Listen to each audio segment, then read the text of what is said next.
이스라엘 백성들이 말씀에 순종하여 성막을 건축할 때 하나님이 이스라엘 백성 가운데 함께 하셔서 놀라운 일들이 일어나기 시작합니다. 진설병은 하나님을 위해 섬기는 사람만이 먹을 수 있었습니다. 출애굽기 25장 23절 말씀에 너는 조각목으로 상을 만들되 길이는 2규빗, 너비는 1규빗, 높이는 1규빗 반이 되게 하고 아멘. 출애굽기 25장 30절 말씀에 상 위에 진설병을 두어 항상 내 앞에 있게 할지니라 아멘.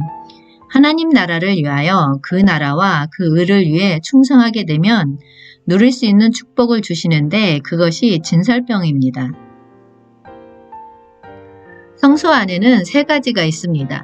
지성소 안에는 하나님의 증거계 언약궤가 있었고 그 앞에 휘장이 있고 휘장 앞에는 금으로 만든 향단이 있고 오른쪽에는 진설병 떡상이 있고 그 맞은편에는 등잔대가 있습니다. 등잔대를 금으로 만들었기 때문에 금촛대라고 말합니다. 출애굽기 25장 31절 말씀에 너는 순금으로 등잔대를 처음 만들되 그 밑판과 줄기와 잔과 꽃받침과 꽃을 한 덩이로 연결하고 아멘. 출애굽기 25장 37절 말씀에 등잔 7을 만들어 그 위에 두어 앞을 비추게 하며 아멘. 촛대는 교회를 상징합니다. 금은 하나님의 신성, 본성을 의미하기 때문에 하나님의 신성, 본성이 우리 안에 충만하게 다가오면 우리 안에 빛이 납니다. 하나님의 성막은 먼저 지붕이 세워지고 옆에 벽돌이 세워집니다. 성막에 4개층으로 되어 있고 가장 밑에가 곤 세마포로 되어 있습니다. 성막의 덮개는 오직 주 예수를 상징합니다. 우리의 덮개이신 그리스도가 우리의 예수님이십니다. 덮개는 오직 그리스도를 예표하고 그분은 아름다운 인성을 가지고 있습니다. 원래 하나님이십니다. 이 땅에 사람으로 오셔서 최고의 인격과 인성을 가지고 있습니다. 2번째는 염소털로 되어 있고 죄인을 상징하고 죄인을 대신하여 구속하는 주님을 예표합니다. 셋째 층은 붉게 물들인 순양의 가죽으로 되어 있습니다. 하나님의 요구와 필요를 충족시키는 주님이십니다. 예수님은 우리의 필요도 채워주지만 하나님의 필요도 채워주시므로 하나님이 우리를 연락하십니다. 4번째 층은 해달의 가죽입니다. 해달의 가죽은 외부의 침입으로부터 단단하게 보호하고 지켜주는 그리스도이십니다. 성막의 벽을 만드는 말씀이 있습니다. 15절에 너는 조각목으로 성막을 위하여 널판을 만들어 세우되 아멘. 덮개는 예수님을 말합니다. 널판은 구원받은 성도를 상징하고 머리이신 그리스도를 위로 세우고 그 밑으로 하나님의 집의 거처가 될 수 있도록 영적인 널판이 됩니다. 성막의 모든 재료는 조각목으로 만들되 널판에 금을 입힌 다음 널판을 세웁니다. 성경의 널판은 48개로 되어 있습니다. 48개가 세워지려면 연결되어 있어야 됩니다. 우리는 널판지이지만 주 예수를 믿고 영접했을 때 바로 성령께서 우리 안으로 오심으로 말미암아 하나님의 요소가 우리 안으로 들어왔습니다. 널판은 인간적인 사람이었지만 하나님께서 영적으로 포장을 해서 하나님의 사람으로 만들어서 하나님을 표현을 합니다. 널판은 나무에 금을 입혀서 만들었기 때문에 바로 주님을 표현합니다. 교회 모습도 마찬가지입니다. 교회에 구속받은 하나님의 모든 사람들이 하나가 돼서 하나님의 영광을 표현하는 것입니다. 성막이 완공되었을 때 시내산에 계신 하나님이 성막 안으로 임재하셔서 영광이 가득했습니다. 성경에서 금은 변치 않는 믿음을 말합니다. 출애굽기 26장 17절에 각 판에 2촉씩 내어 서로 연결하되 너는 성막 널판을 다 그와 같이 하라. 아멘. 거기에 몇 가지 요소가 있습니다. 모든 것을 세워서 지어야 하는데 세우기 위해서는 믿음이 필요합니다. 믿음에서 가장 중요한 게 받침은 은으로 만들어졌는데 은은 구속을 말합니다. 출애굽기 26장 31절 말씀에 너는 청색, 자색, 홍색 실과 가는 꼰 배실로 짜서 휘장을 만들고 하나님의 성막이 지성소와 성소로 나누는 휘장이 있습니다. 성소 안에는 떡을 진설한 곳이라고 해서 진설병, 떡상이 있습니다. 맞은편에선 빛을 발하는 금촛대가 있고 그 금촛대 휘장 앞에는 향을 피우는 향단이 있습니다. 제사장들의 가장 주된 사역 중에 하나가 향을 피우는 것입니다. 향은 하나님을 향한 성도들의 기도가 하나님께 올라간다, 영적으로 그런 의미를 말합니다. 그런데 이 향단을 맡고 있는 것이 휘장입니다. 사람은 죄가 있고 그 성소에 있는 하나님은 거룩하십니다. 어떤 누구도 그 거룩하신 하나님을 뵙고 심판을 받고 죽고 쓰러질 수밖에 없습니다. 그러나 그것으로 인하여 사람이 안으로 들어갈 수 없기 때문에 하나님이 은혜를 베풀기 위해서 휘장으로 막아 놓으셨습니다. 오늘날 우리의 지성소는 우리의 거듭난 영입니다. 그 영 안에 성령 하나님이 와 계시기 때문에 우리는 지성소 안에 들어가는 훈련이 되어야 합니다. 휘장은 성소와 지성소를 분리할 뿐만 아니라 하나님의 법궤를 가리고 있었습니다. 이것은 하나님과 사람이 분리되었다는 것을 의미합니다. 사람이 타락했기 때문에 이제 하나님 자신을 의미하는 생명과 사람은 분리됐습니다. 하나님이 사람을 본다면 하나님의 그 거룩함 때문에 하나님의 의로움 때문에 그 사람은 심판, 죽을 수밖에 없었습니다. 그것이 없다면 모든 사람은 하나님 앞에서 죽을 수밖에, 심판받을 수밖에 없습니다. 일시적으로 하나님은 사람과의 모든 관계에서 분리되어 있었습니다. 히브리서 10장 19절에서 20절 말씀에 그러므로 형제들아 우리가 예수의 피로 힘입어 성소에 들어갈 담력을 얻었나니 그 길은 우리를 위하여 휘장 가운데 열어놓으신 새로운 살 길이요 휘장은 곧 그의 육체니라. 아멘. 하나님의 아들이 이 땅에 오셔서 우리의 모든 죄를 피 흘려 갚으심으로 하나님과 우리의 모든 장벽이 십자가를 통하여 피를 통하여 찢어진 줄 믿습니다. 그래서 우리는 이제 하나님이 계신 그곳으로 들어갈 수 있게 되었습니다. 20절에 그 길은 우리를 위하여 휘장 가운데 열어놓으신 새로운 살 길이요 휘장은 곧 그의 육체다. 아멘. 하나님의 성소 안에는 성소와 지성소로 나누어져 있습니다. 성소에는 떡상이 있고 등잔대가 있고 향을 피우는 향단이 있습니다. 그러나 그것은 하나님에게 속한 어떠한 그림자입니다. 영적인 의미가 될 수 있지만 하나님 자신은 아닙니다. 하나님은 어디 계시냐? 지성소 안에 법궤 안에 법궤가 그리스도이기 때문에 그 지성소 안에 계십니다. 하나님을 직접 만나는 것은 지성소 안에서 이루어집니다. 하나님은 모세를 통하여 성막을 건축하라고 하셨고 그 다음에 제사장의 직분을 말씀하시면서 특별히 그들에게 합당한 옷을 입게 하셨습니다. 출애굽기 28장 4절 말씀에 그들이 지을 옷은 이러하니 곧 흉패와 애복과 겉옷과 반포 속옷과 간과 띠라 그들이 내 형 아론과 그 아들들을 위하여 거룩한 옷을 지어 아론이 내게 제사장 직분을 행하게 하라. 아멘. 그 당시 아론이 대제사장이었고 그 아들들은 일반 제사장들이었습니다. 에봇은 대제사장이 입는 옷으로 가슴과 등을 덮는 긴 조끼 모양의 상의입니다. 에봇은 묶다, 붙들다, 연결하다, 잡아매다라는 뜻이 있습니다. 대제사장이 참된 믿는 사람을 붙잡고 있다는 뜻을 포함하고 있기 때문에 대제사장이 우리의 건의가 되시고 우리를 붙잡아 준다는 영적인 의미가 포함되어 있습니다. 제사장들은 긴 속옷을 입고 그리고 겉옷을 입고 그 위에다가 흉패를 매달 수 있도록 옷을 맞춘 것입니다. 특별히 하나님의 뜻을 묻고자 할 때에 대제사장은 이 옷을 입고 우림과 둠빔으로 판결을 구하였습니다. 우리의 대제사장은 오직 주 예수 그리스도이십니다. 출애굽기 28장 5절에서 6절 말씀에 그들이 쓸 것은 금실과 청색, 자색, 홍색 실과 가늘게 꼰 배실이니라. 그들이 금실과 청색, 자색, 홍색 실과 가늘게 꼰 배실로 정교하게 짜서 에봇을 짓되. 아멘. 에봇은 금색, 청색, 자색, 홍색, 흰색 등 5가지 색상의 실을 사용하여 만들었으며 견대를 달아 이스라엘 12지파 이름을 새긴 호마노 2개를 붙였습니다.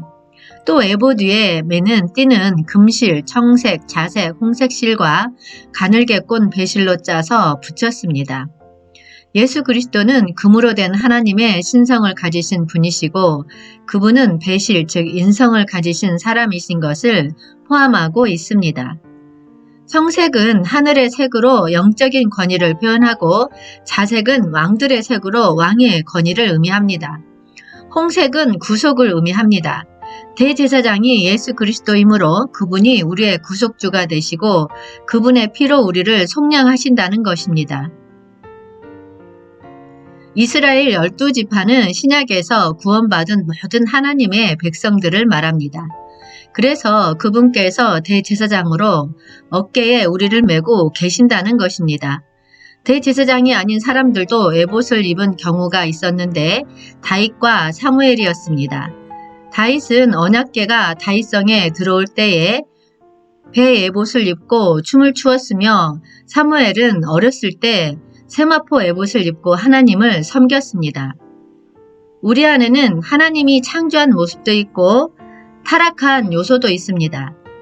하나님이 그리스도를 통하여 우리를 구속하셨는데 그 구속 안에는 우리 안에 나쁜 요소는 제거하고 점점 변화시켜서 하나님의 사람으로 만들어냅니다. 그리스도 예수 안에 있으면 새로운 피조물이 되는 것입니다. 출애굽기 31장 1절에서 2절 말씀에 여호와께서 모세에게 말씀하여 이르시되 내가 유다 지파 훌의 손자요 우리의 아들인 부살레를 지명하여 부르고. 아멘. 하나님은 제사장의 복식에 대한 양식과 성막의 각 기구를 지시하시고 건축 책임자 한 사람인 부살레를 불러내십니다. 무엇보다 그 일을 감당할 수 있는 능력과 환경을 그들에게 마련해 주시고 하나님의 영으로 충만하게 해 주셨습니다. 부살렐이 하나님의 집을 짓는 사람의 어떤 전형적인 모형입니다. 부살렐의 이름의 뜻은 하나님의 그늘 아래 있다는 것입니다. 하나님의 그늘 아래 거한다는 것은 하나님의 보호하심이 있다는 것입니다. 하나님의 은혜 아래 있다는 것입니다. 그러니까 하나님의 은혜를 아는 사람이 하나님의 집을 지을 수 있습니다. 하나님의 일을 하는 사람들은 자신의 능력과 지혜로 하나님의 일을 이루어가는 것이 아님을 알 때 겸손해질 수 있습니다. 사역자가 하나님의 능력과 지혜로 일을 한다는 것은 하나님의 은혜와 도우심이 없이는 그 속에서 진리와 생명을 이루어낼 수 없음을 뜻합니다. 출애굽기 31장 6절 말씀에 내가 또 단지파 아이사막의 아들 오홀리압을 세워 그와 함께 하게 하며 지혜로운 마음이 있는 모근 자에게 내가 지혜를 주어 그들이 내가 내게 명령한 것을 다 만들게 할지니. 아멘. 하나님의 부살레를 도와 성막 건축 일을 도울 조력자로 오홀리압을 세우셨습니다. 아말렉과의 싸움에서 모세는 직접 전투에 참여하지 않고 산꼭대기에 서서 지팡이를 들고 모세가 손을 들면 이스라엘이 이기고 피곤해 손이 처지면 아말렉이 이겼습니다. 이 상황에서 모세의 팔이 내려갈 때 아론과 훌이 양편에서 모세의 팔을 붙들어 주어 마침내 전쟁에 이길 수 있었습니다. 이렇듯 영적인 리더도 때로는 지칠 때가 있습니다. 그때 지친 팔을 들어주는 동역자가 필요합니다. 바울의 동역자인 디모데와 루디아 같은 존재가 될 때 그 공동체는 은혜를 입고 비전을 이루게 됩니다. 은혜는 내가 받을 수 없는 상황인데도 하나님께서 그냥 아무런 대가 없이 주시는 것을 말합니다. 은혜를 알면 생명의 역사가 있습니다. 그리스도 안에 있는 은혜가 넘치면 우리 안에 예수의 생명이 역사합니다. 고린도전서 3장 10절 말씀에 내게 주신 하나님의 은혜를 따라 내가 지혜로운 건축자와 같이 터를 닦아둠에 다른 이가 그 위에 세우나 그러나 각각 어떻게 그 위에 세울까를 조심할지니라. 아멘. 사도 바울은 내가 하나님께 지혜를 받은 지혜로운 건축자라고 표현합니다. 성막을 건축한다는 것은 인도자가 있어야 하고 그를 돕는 사람들이 있어야 합니다. 이 시대의 하나님의 집은 교회입니다.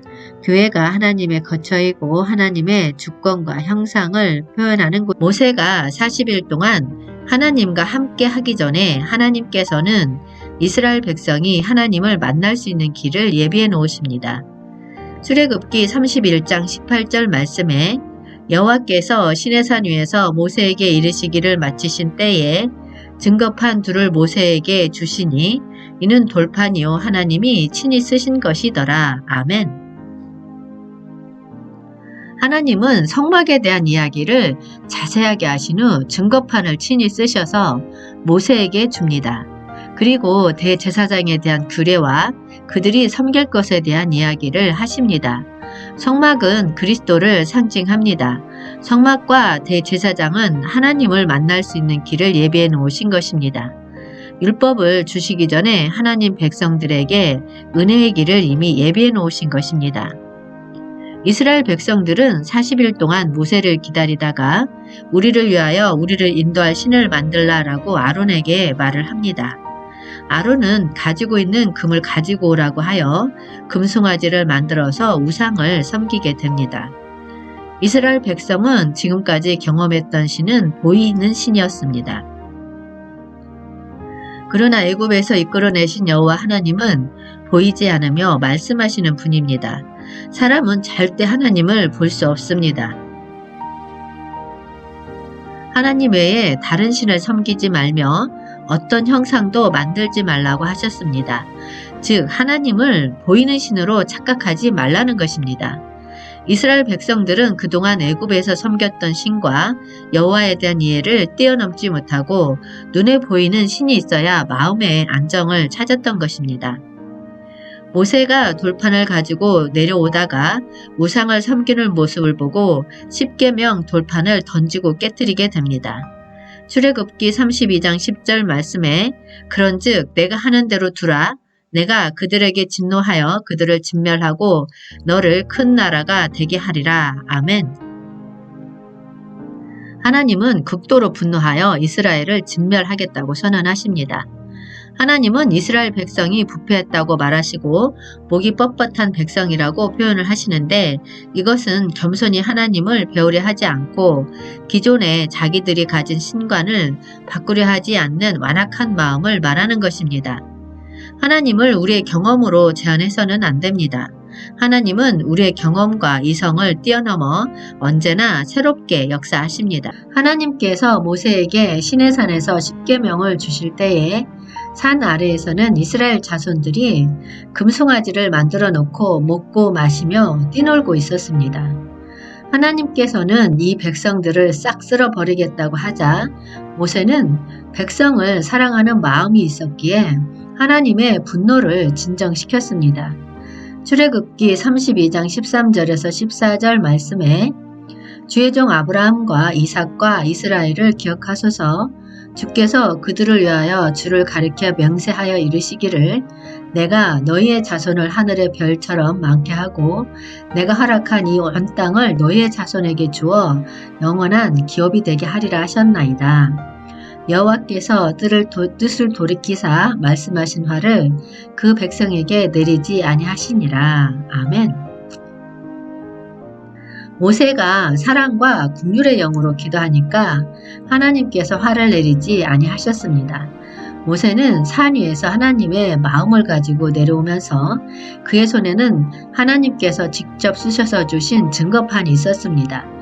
모세는 이스라엘 진영 가까이 이르러서 황금 송아지와 사람들의 춤추는 모습을 보고 크게 분노하여 증거판을 던져서 깨뜨립니다. 이것은 하나님의 진노를 대신한 것으로 십계명을 깨뜨림으로써 하나님과 한 언약이 파기되었음을 보여주는 것입니다. 그러나 하나님께서 모세의 중보 기도를 들으심으로 언약이 완전히 파기되지는 않았습니다. 출애굽기 32장 20절 말씀에 모세가 그들이 만든 송아지를 가져다가 불살라 부수어 가루를 만들어 물에 뿌려 이스라엘 자손에게 마시게 하니라. 아멘. 우상을 섬기게 되면 권위와 질서가 무너집니다. 모세의 이런 행위는 우상이 아무런 힘이 없는 존재라는 것을 보여주며 완전히 소멸됨을 상징적으로 보여주는 것입니다. 우상은 우리의 의지의 대상이 아니라 경멸의 대상이어야 합니다. 우리가 우상을 섬겼다면 우상의 가루를 먹을 수밖에 없습니다. 먹어야 그것이 기억되고 다시 두려워서 행하지 않게 되는 것입니다. 출애굽기 32장 25절에서 29절 말씀에 모세가 본즉 백성이 방자하니 이는 아론이 그들을 방자하게 하여 원수에게 조롱거리가 되게 하였습니다. 이에 모세가 집 문에 서서 이르되 누구든지 여호와의 편에 있는 자는 내게로 나와오라 하매 레위 자손이 다 모여 그에게로 가는지라. 모세가 그들에게 이르되 이스라엘 하나님 여호와께서 이렇게 말씀하시기를 너희는 각각 허리에 칼을 차고 진 이문에서 저 문까지 왕래하며 각 사람이 그 형제를 각 사람이 자기의 친구를 각 사람이 자기의 이웃을 죽이라 하셨느니라. 레위 자손이 모세의 말대로 행하매 이날에 백성 중에 3,000명가량이 죽임을 당하니라. 모세가 이르되 각 사람이 자기의 아들과 자기의 형제를 쳤으니 오늘 여호와께서 헌신하게 되었느니라. 그가 오늘 너희에게 복을 내리시리라. 아멘. 모세는 그 백성이 저지른 죄악의 실상을 목격하고 그대로 둘 수 없었습니다. 하나님께 반역한 자들은 죽어야 했기 때문입니다. 이스라엘 자손은 하나님과 언약을 체결하면서 이스라엘은 이 언약을 깨뜨릴 때에 죽음으로써 징벌받을 것도 서약했습니다. 이 중대한 언약 파기 사건에서 모든 사람을 멸하지 않고 오직 3,000명만 죽이신 것은 하나님의 긍휼을 보여주시는 것입니다. 여호와는 모세에게 말씀하셨습니다. 출애굽기 34장 1절에서 2절 말씀에 여호와께서 모세에게 이르시되 너는 돌판 둘을 처음 것과 같이 다듬어 만들라. 내가 깨뜨린 처음 판에 있던 말을 내가 그 판에 쓰리니 아침까지 준비하고 아침에 시내산에 올라와 산 꼭대기에서 내가 보이되 아멘. 모세의 중보 기도가 없었다면 이스라엘 자손과의 언약이 깨어지면서 모든 것이 끝났을 것입니다. 하나님의 분노가 가라앉은 후 깨어진 언약을 다시 회복하는 것이 필요했습니다. 아침이라는 단어는 새벽, 이른 아침이라는 뜻입니다. 우리가 신앙생활을 할 때 이른 아침, 새벽에 하나님께 시간을 드리는 것이 중요합니다. 왜냐하면 아침이 가장 영적으로 맑을 때이기 때문입니다. 모든 것을 내려놓은 상태이기 때문에 하나님을 빨리 영적으로 받아들이고 흡수하고 하나 될 수 있는 기회가 많습니다. 저녁은 세상사에 지치고 어려운 상태에서 하나님의 말씀을 들어도 아침에 듣는 것보다 명확하지 않을 때가 많습니다. 하나님은 모세에게 혼자 올라오라고 하셨습니다. 오로지 하나님만 생각하고 오라는 것입니다. 아침에 하나님 앞에 나올 때는 우리의 문제의 필요에 대해서 너무 간구하는 것은 좋지가 않습니다. 하나님은 우리가 무엇을 먹을까, 입을까를 다 알고 계시기 때문에 우리가 먼저 하나님으로 인하여 기뻐하고 하나님으로 인하여 감사하고 만족하는 그런 기도를 마음껏 드리는 것이 중요합니다. 신앙은 해 뜨는 시작부터 하나님을 만나야 합니다. 성막과 성막의 문은 방향이 동쪽에 있습니다. 동쪽은 해가 뜨는 곳입니다. 우리의 신앙은 해 뜨는 곳을 향해서 올라가야 된다는 것입니다. 출애굽기 34장 6절 말씀에 여호와께서 그의 앞으로 지나시며 선포하시되 여호와라 여호와라 자비롭고 은혜롭고 노하기를 더디하고 인자와 진실이 많은 하나님이라. 아멘. 모세와 하나님이 말씀을 나누기 전에 하나님이 모세에게 먼저 자신의 이름을 선포합니다. 하나님이 자기의 이치를 올바로 정하셨다는 것입니다. 출애굽기 34장 28절에서 29절 말씀에 모세가 여호와와 함께 40일 40야를 거기 있으면서 떡도 먹지 아니하였고 물도 마시지 아니하였으며 여호와께서는 언약의 말씀 곧 십계명을 그 판들에 기록하셨더라. 모세가 그 증거의 두 판을 모세의 손에 들고 시내산에서 내려오니 그 산에서 내려올 때에 모세는 자기가 여호와와 말하였으므로 말미암아 얼굴 피부에 광채가 나나 깨닫지 못하였더라. 아멘. 모세가 하나님 말씀을 지속적으로 들으면서 하나님의 영광의 요소로 채워져서 얼굴에 광채가 나는 것을 보고 이스라엘 자손들은 두려워합니다. 하나님은 하나님의 뜻과 목적을 다시 한번 모세에게 말씀하신 후 하나님의 율법을 돌판에 새겨주십니다. 하나님의 뜻과 목적은 이 땅에 하나님을 표현할 수 있는 영광을 나타낼 수 있는 성전을 갖기를 원하십니다. 그 성전 가운데 하나님 백성과 함께하는 것이 하나님의 뜻과 목적인 것입니다. 이스라엘 백성은 첫 시작은 그들의 유월절을 통해서 시작을 했습니다. 두 번째 해 첫 시작을 갖는 것인데 성막 곧 회막을 세웠습니다. 출애굽기 40장 1절에서 2절 말씀에 여호와께서 모세에게 말씀하여 이르시되 너는 첫째 달 초하루에 성막 곧 회막을 세우고 아멘. 성막을 세우는 시기는 첫째 달 초하루입니다. 이스라엘 백성이 출애굽한 때가 1월 14일이니까 이스라엘 백성들이 출애굽한 지 약 1년이 지나고 다시 1일을 맞이한 때에 성막을 세우라고 하신 것입니다. 출애굽기 40장 16, 19, 23, 25, 27, 29, 32절 말씀에 모세가 그같이 행하되 곧 여호와께서 자기에게 명령하신 대로 다 행하였더라. 또 성막에 막을 펴고 그 위에 덮개를 덮으니 여호와께서 모세에게 명령하신 대로 되니라. 또 여호와 앞 그 상위에 떡을 진설하니 여호와께서 모세에게 명령하신 대로 되니라. 또 여호와 앞에 등잔대에 불을 켜니 여호와께서 모세에게 명령하신 대로 되니라. 그 위에 향기로운 향을 사르니 여호와께서 모세에게 명령하신 대로 되니라.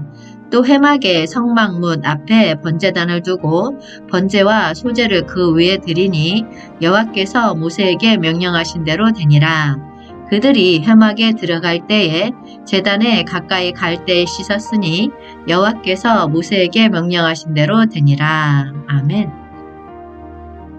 여호와께서 모세에게 명령하신 대로 되니라 라는 말이 계속 반복함으로써 성막이 사람의 뜻대로 세워진 것이 아니라 하나님의 뜻대로 세워지는 곳이며 완성된 성막에는 하나님의 인자하심이 나타날 수밖에 없는 것입니다. 출애굽기 40장 33절에서 34절 말씀에 그는 또 성막과 제단 주위 뜰에 포장을 치고 뜰문에 휘장을 다니라. 모세가 이같이 역사를 마치니 구름이 회막에 덮이고 여호와의 영광이 성막에 충만하매 아멘. 완성된 성막에 모세가 회막에 들어갈 수 없을 정도로 하나님의 영광이 충만하게 임했습니다. 요한복음 1장 14절 말씀에 말씀이 육신이 되어 우리 가운데 거하심에 우리가 그의 영광을 보니 아버지의 독생자의 영광이요 은혜와 진리가 충만하더라. 아멘. 예수 그리스도께서 우리 가운데 거하시는 모습이 장막을 치시는 모습과 같습니다. 예수님께서 성막이 되십니다. 예수 그리스도의 피로 산 그의 백성들이 모인 교회는 하나님의 집이며 그곳에는 하나님의 영광이 충만해야 합니다. 성막을 완성한 후 여호와께서는 모세를 회막으로 부르시고 그에게 제사의식과 정결의식에 관련된 규정을 주셨습니다. 하나님께서 이스라엘 백성을 거룩한 민족으로 하나님과 연합시키기 위해서입니다. 레위기는 하나님께 예배하고 경배하는 것을 계시해 주십니다. 레위기 1장 1절 말씀에 여호와께서 회막에서 모세를 부르시고 그에게 말씀하여 이르시되 아멘.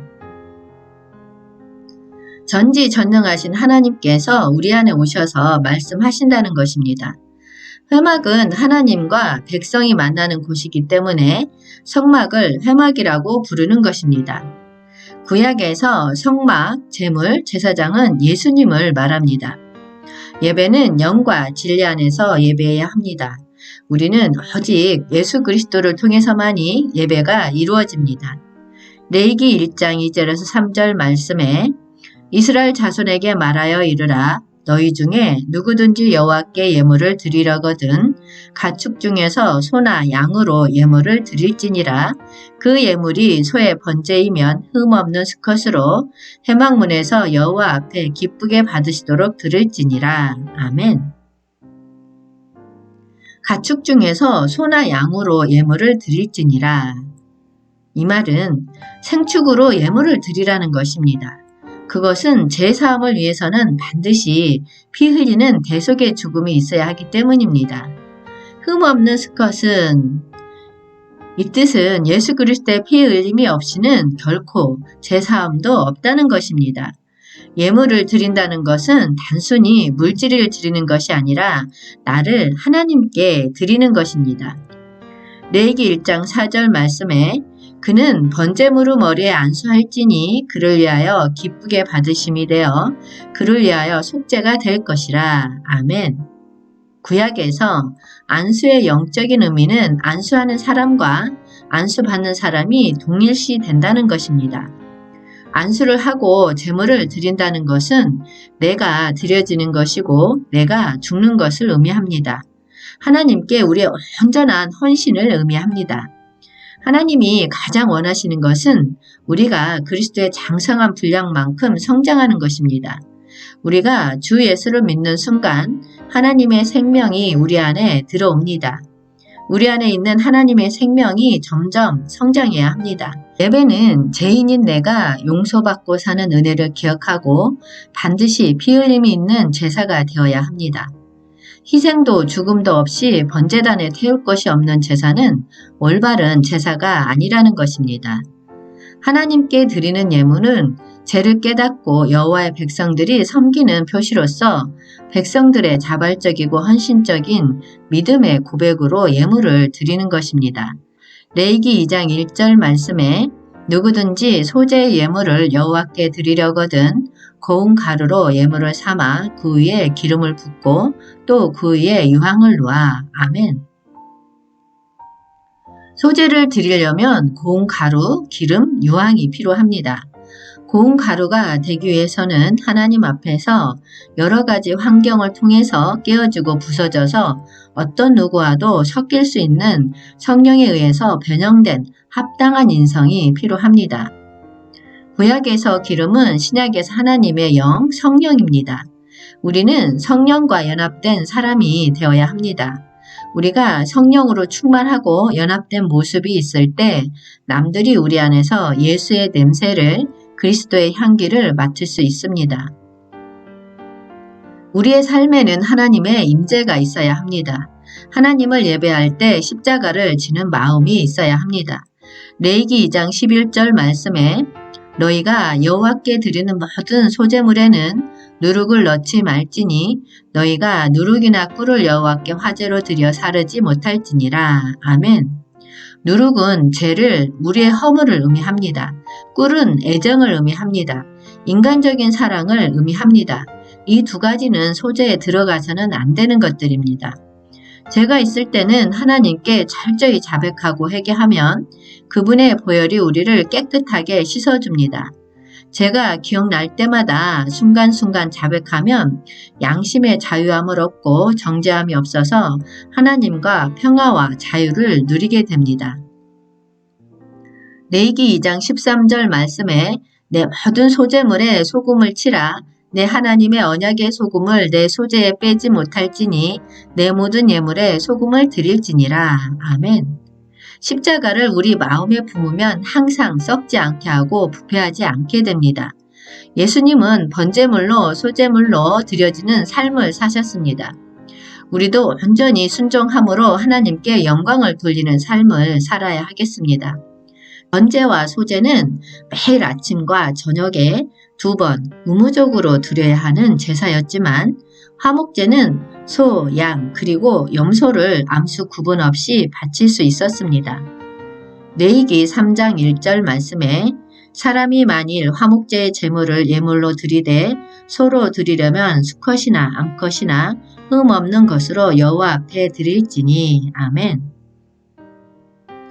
화목제는 감사와 자원으로 예배자가 선택적으로 서원을 이루기 위해 드리는 제사였습니다. 하나님과의 관계 회복을 의미합니다. 화목제는 고기를 처리할 때 제사장과 나눌 뿐 아니라 가난한 자와 봉헌자와 가족들, 레위인들과도 나누어야만 했습니다.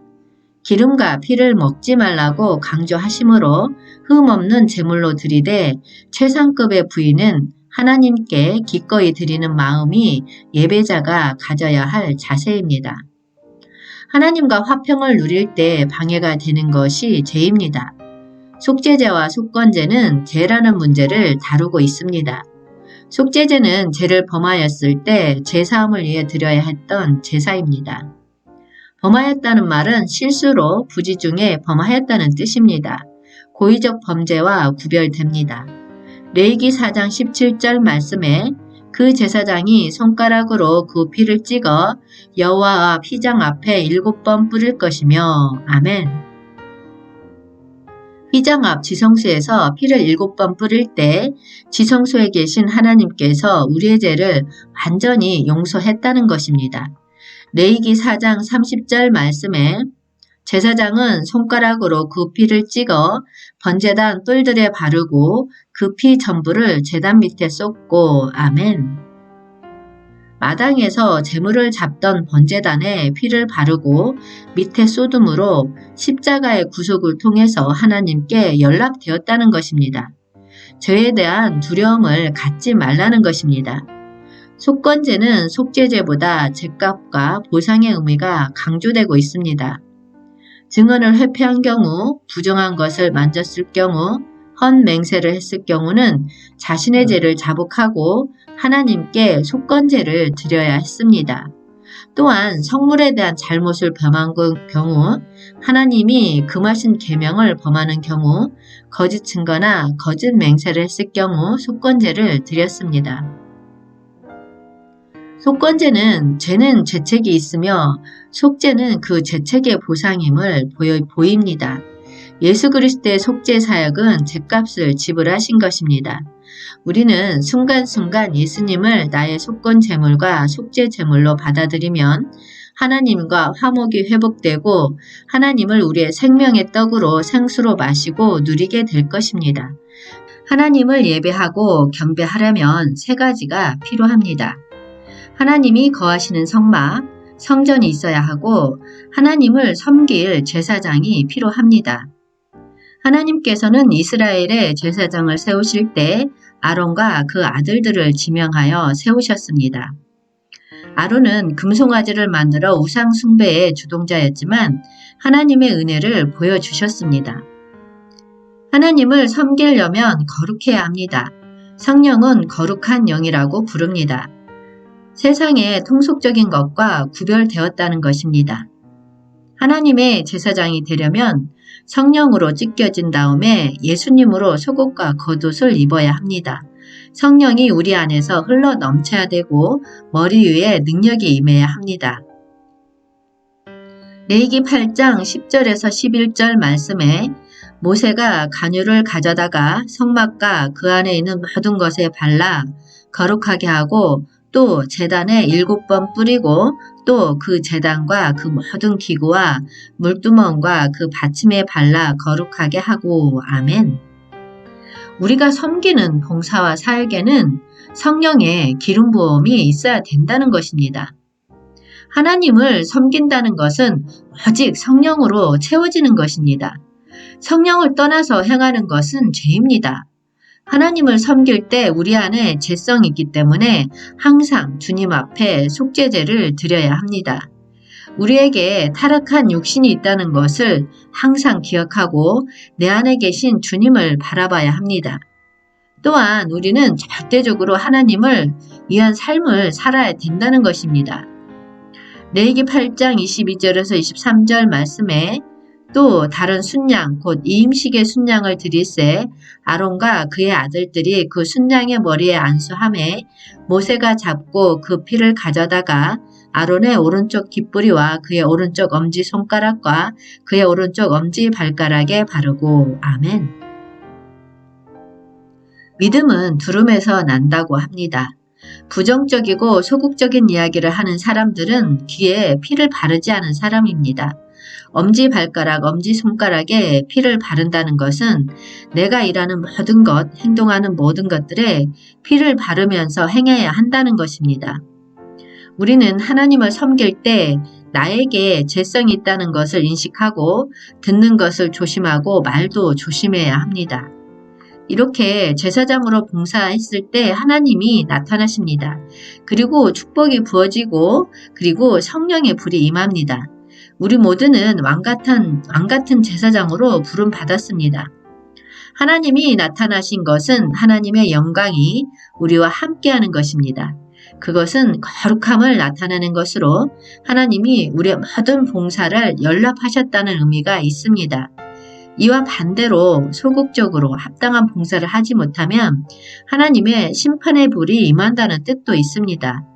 레위기 10장 1절에서 2절 말씀에 아론의 아들 나답과 아비후가 각기 향료를 가져다가 여호와께서 명령하시지 아니하신 다른 불을 담아 여호와 앞에 분향하였더니 불이 여호와 앞에서 나와 그들을 삼킴에 그들이 여호와 앞에서 죽은지라. 아멘. 나답과 아비후가 여호와를 섬기는 중 하나님의 명령에 불순종하다가 죽음을 당합니다. 하나님의 말씀에서 그 방법과 명령에 따라야 합니다. 인위적인 불이나 자기 열심히로 하나님을 섬긴다면 그것은 하나님 보시기에 합당치 않다는 것입니다. 하나님의 제사장이 거룩할 뿐만 아니라 그 제사장들을 섬기는 백성들도 거룩해야 하는데 거룩한 삶을 어떻게 살 수 있는가에 대한 내용이 레위기 11장부터 기록되어 있습니다. 모든 음식, 먹고 못 먹고 하는 대상은 실제는 사람을 의미합니다. 모든 음식에 대한 규례는 사람과의 관계를 설명하는 것입니다. 먹는 것은 우리 안으로 받아들여지는 것이고 우리에게 많은 영향을 줍니다. 우리가 신앙생활을 할 때 합당한 사람을 만나게 되면 살게 되고 그렇지 않은 사람을 만나면 결국 부정해진다는 것입니다. 레위기 11장 3절 말씀에 모든 짐승 중 굽이 갈라져 쪽발이 되고 새김질하는 것은 너희가 먹되. 아멘. 굽이 갈라졌다는 의미는 말씀과 기도로 균형 있는 사람이고 채식으로 신령한 영의 양식을 말씀을 먹고 묵상으로 새김질하며 사는 성도를 하나님께서 원하시는 것입니다. 그래서 세상과 분리되어 거룩한 삶을 살아가야 한다는 것입니다. 고린도후서 6장 17절에서 18절 말씀에 그러므로 너희는 그들 중에서 나와서 따로 있고 부정한 것을 만지지 말라. 내가 너희를 영접하여 너희에게 아버지가 되고 너희는 내게 자녀가 되리라. 전능하신 주의 말씀이니라 하셨느니라. 아멘. 세상 속에서도 믿지 않는 자들과 확실히 구별되고 분리된 삶을 살아야 한다는 것입니다.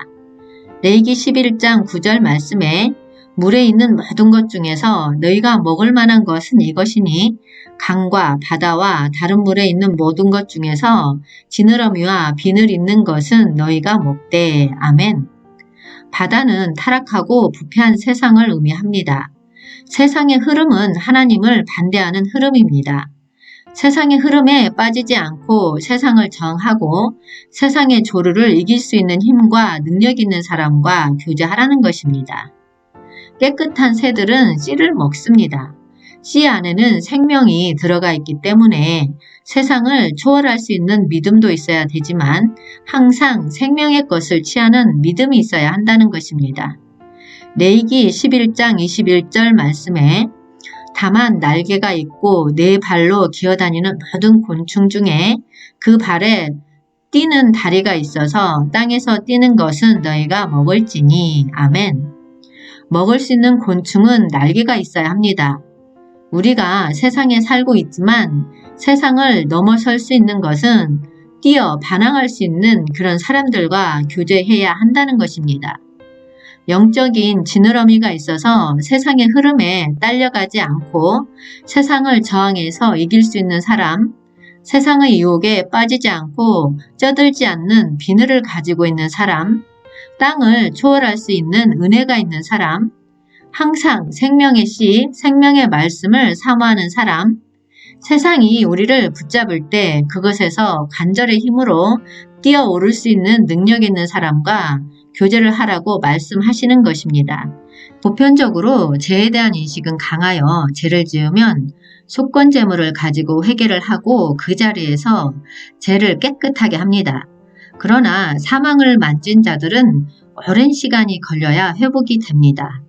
레위기 11장 24절에서 25절 말씀에 이런 것은 너희를 부정하게 하나니 누구든지 이것들의 주검을 만지면 저녁까지 부정할 것이며 그 주검을 옮기는 모든 자는 그 옷을 빨지니 저녁까지 부정하리라. 아멘. 동물이 주검을 만진 자는 그날 저녁까지 부정해지나 사람의 시체를 만진 자는 일주일 동안 부정해집니다. 그러니까 가장 더러운 것이 사람이라는 것입니다. 우리는 타락하여 부패했기 때문에 시기와 질투, 원망, 불평, 음란 이런 것들이 우리를 더럽게 합니다. 로마서 8장 1절에서 2절 말씀에 그러므로 이제 그리스도 예수 안에 있는 자에게는 결코 정죄함이 없나니 이는 그리스도 예수 안에 있는 생명의 성령의 법이 죄와 사망의 법에서 너를 해방하였음이라. 아멘. 죄와 사망의 배후에는 항상 마귀가 도사리고 있습니다. 레위기 11장 36절 말씀에 샘물이나 물이 고인 웅덩이는 부정하여지지 아니하되 그 주검에 닿는 것은 모두 부정하여질 것이요. 아멘. 물이 흘러간다는 것은 성령의 역사를 말합니다. 생명의 성령에 속한 것은 우리를 사망에서 이기게 하는 힘이 있습니다. 레위기 11장 37절 말씀에 이것들의 주검이 심을 종자에 떨어지면 그것이 정하거니와. 아멘. 하나님의 말씀으로 생명 되신 그리스도로 충만하면 주검을 이길 수 있는 힘이 있고 세상의 사망을 이길 수 있습니다. 레위기 12장 1절에서 2절 말씀에 여호와께서 모세에게 말씀하여 이르시되 이스라엘 자손에게 말하여 이르라 여인이 임신하여 남자를 낳으면 그는 이레 동안 부정하리니 곧 월경할 때와 같이 부정할 것이며. 아멘. 사람은 원죄가 있기 때문에 모든 부정함, 더러움의 근원은 모두 사람입니다. 여자의 신분인 우리는 타락을 했습니다. 우리는 아담 안에서 죄 가운데 태어났지만 주 예수를 믿는 순간 그리스도 안에서 영적으로 이동하면서 새로운 피조물이 되었습니다. 레위기 12장 3절 말씀에 여덟째 날에는 그 아이의 포피를 벨 것이요. 아멘. 할례는 피를 흘리게 되므로 죽음을 의미합니다. 모든 사람은 여자의 이치에 있습니다. 우리가 그리스도의 십자가를 받아들일 때 부활의 축복을 누리게 됩니다. 부활의 삶을 시작하려면 할례를 받아야 합니다. 문둥병은 구약에서 하나님께 심판받고 버림받았다는 의미의 병으로 세균이 잠재되어 있다가 때가 되면 밖으로 유출되면서 병이 나타납니다. 문둥병에 걸렸다는 것은 그가 죄 가운데 있다는 의미하고 반역에서 옵니다. 민수기 12장 8절에서 10절 말씀에 그와는 내가 대면하여 명백히 말하고 은밀한 말로 하지 아니하며 그는 또 여호와의 형상을 보거늘 너희가 어찌하여 내 종 모세 비방하기를 두려워하지 아니하느냐 여호와께서 그들을 향하여 진노하시고 떠나심에 구름이 장막 위에서 떠나갔고 미리암은 나병에 걸려 눈과 같더라. 아론이 미리암을 본즉 나병에 걸렸는지라. 아멘. 모세의 잘못도 있지만 하나님은 하나님의 나라를 이 땅에 이끌어오고 세우기 위해서는 권위를 훨씬 더 중요시 여깁니다. 영적 권위에 대항하는 자들은 하나의 반역입니다. 하나님을 반역한 것입니다. 마태복음 8장 1절에서 4절 말씀에 예수께서 산에서 내려오시니 수많은 무리가 따르니라 한 나병 환자가 나와 절하며 이르되 주여 원하시면 저를 깨끗하게 하실 수 있나이다 하거늘 예수께서 손을 내밀어 그에게 대시며 이르시되 내가 원하노니 깨끗함을 받으라 하시니 즉시 그의 나병이 깨끗하여진지라. 예수께서 이르시되 삼가 아무에게도 이르지 말고 다만 가서 제사장에게 내 몸을 보이고 모세가 명한 예물을 드려 그들에게 입증하라 하시니라. 아멘. 주님의 첫 번째 사역은 영적인 죄인 문둥병을 치유하는 것입니다. 우리의 모든 죄를 그분의 피로 구속하시고 새롭게 하시고 정결케 하신다는 것을 알아야 합니다. 레위기 13장 2절 말씀에 만일 사람이 그의 피부에 무엇이 돋거나 뾰루지가 나거나 색점이 생겨서 그의 피부에 나병 같은 것이 생기거든 그를 곧 제사장 아론에게나 그의 아들 중 한 제사장에게로 데리고 갈 것이요. 아멘. 문둥병에 걸리게 되면 영적으로 힘이 없고 약해지게 됩니다. 사람과의 관계에서 마찰을 일으키고 부딪히는 사람도 문둥병의 요소를 가지고 있습니다. 레위기 13장 12절에서 13절 말씀에 제사장이 보기에 나병이 그 피부에 크게 발생하였으되 그 환자의 머리부터 발끝까지 퍼졌으면 그가 진찰할 것이요 나병이 과연 그의 전신에 퍼졌으면 그 환자를 정하다 할지니 다 헤어진 자인즉 정하거니와. 아멘. 성질을 참지 못하는 것, 다른 사람을 용서하지 않는 마음도 문둥병입니다. 스스로 의롭다고 느끼는 사람들은 죄이고 교만입니다. 말은 용서했다고 하는데 속으로 풀지 않는다면 이것도 문둥병입니다. 하나님께 축복받지 못하는 이유는 두 가지가 있습니다. 부정적이고 남들을 판단하는 안 좋은 이야기를 하면 그만큼 하나님이 부어주신 축복이 빠져나갑니다. 또 하나는 영적인 권위를 건드릴 때입니다. 성막 중에서도 가장 거룩한 곳이 지성소입니다. 지성소에는 4개의 휘장으로 덮여 있습니다. 지성소에는 자연적인 빛은 전혀 없고 오직 하나님의 보좌에서 나오는 빛으로 식별합니다. 육체의 눈으로 볼 수 없고 영의 눈으로 보면서 하나님과 친밀하게 교제합니다. 깊은 곳에 들어가 하나님을 만나는 것이 참 예배입니다. 성소에는 향단, 금초대, 떡상이 있었는데 제사장은 아무 때나 수시로 들어갈 수 있었습니다. 그런데 휘장을 가리고 있는 지성소 안에는 아무나 들어가지도 못하고 아무 때나 들어가지도 못했습니다. 반면에 성소는 마음껏 들어갈 수 있었습니다. 지성소는 하나님이 계시는 곳이기 때문에 인위적으로 들어가면 하나님께 죽을 수밖에 없었습니다. 지성소에 들어가는 기본적인 조건 첫째로 레위기 16장 3절 말씀에 아론이 성소에 들어오려면 숫송아지를 속죄 제물로 삼고 순양을 번제물로 삼고 아멘. 우리의 삶이 하나님을 기쁘게 하나님께 만족이 되고 하나님께 아름다운 향이 되는 삶이 되어야 한다는 것입니다. 두 번째로 레위기 16장 4절 말씀에 거룩한 세마포 속옷을 입으며 세마포 속바지를 몸에 입고 세마포 띠를 띠며 세마포 간을 쓸지니 이것들은 거룩한 옷이라 물로 그의 몸을 씻고 입을 것이며 아멘. 예수님을 우리의 거룩함으로 우러움으로 옷 입어야 한다는 것입니다.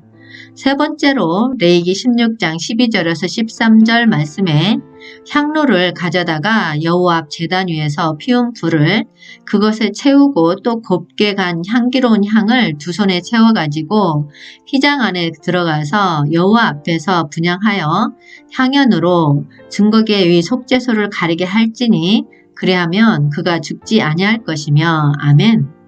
우리는 하나님의 기쁨이 되는 신앙생활을 해야 하는 것입니다. 그래야 하나님의 임재를 체험할 수 있습니다. 네 번째로 레위기 16장 14절 말씀에 그는 또 숫송아지의 피를 가져다가 손가락으로 속죄소 동쪽에 뿌리고 또 손가락으로 그 피를 속죄소 앞에 7번 뿌릴 것이며 아멘. 속죄소 앞에 7번 뿌린다는 뜻은 그 피로 말미암아 영원한 구속이 이루어졌다는 것입니다. 사람의 양식은 떡입니다. 그러나 하나님의 양식은 사람의 영혼입니다. 우리가 하나님의 제사장으로서 한 영혼을 회복해서 그분을 하나님께 올려드릴 때 주님은 만족하십니다.